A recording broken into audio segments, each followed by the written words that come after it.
Etiquette Factory fans. Monica Irvine here at the Etiquette Factory. We are starting a series called Raising a Generation of Ladies and Gentlemen. Each week, we're going to discuss one skill that every lady and gentleman should have. And today, we're going to start with the skill that a gentleman and a lady always give grace to others. What does giving grace mean, and what does it look like?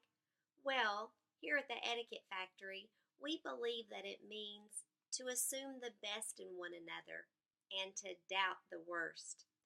I think about what kind of world would this be if we really did all just assume the best in one another. Like, for instance, let's say someone says something to you that you might typically think was pretty rude, maybe arrogant or grouchy. What if we just said to ourselves, he probably did not mean for that to sound like that. Maybe they're just having a bad day. I'm sure they intended for that to come out a little better.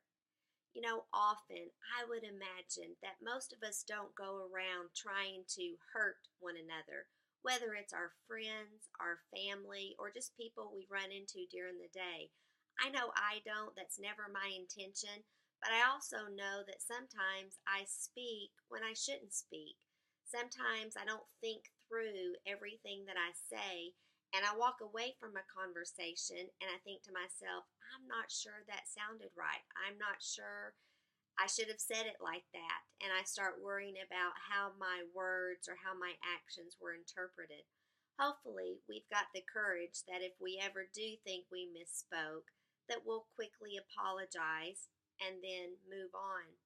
But one thing I want us to think about, especially us women, I think we tend to kind of be worse at this than men, is I hear a lot of women saying things like, she really hurt my feelings. That really hurt my feelings. That was really rude. And you know what I really want to say when I hear that? I want to say, toughen up a little bit. Get a little thicker skin. We are not victims to other people's behavior. And I know none of us want to teach our children that they are victims to other people's behavior. What I mean by that is that other people cannot force me to feel a certain way, to react a certain way. It's my decision. And it's so important that we teach our children that it's their decision. If someone says something that's rude, it's up to me whether I take offense to it. It's up to me to decide whether my feelings are hurt or not. And I'll tell you one thing, the older I get, I've learned life is too short to walk around angry, to walk around with our feelings hurt. It's just not worth it. When we decide to take offense to what other people have said, we're taking away the joy that we have in our life. I want us to teach our children to have joy. And a lot of times that starts with making the decision to be happy, making the decision not to take offense to others. If someone really wants to be rude to me or someone is really trying to hurt me, I'd rather not know about it. I'd rather live in my little bubble where I believe that most people are trying to be kind.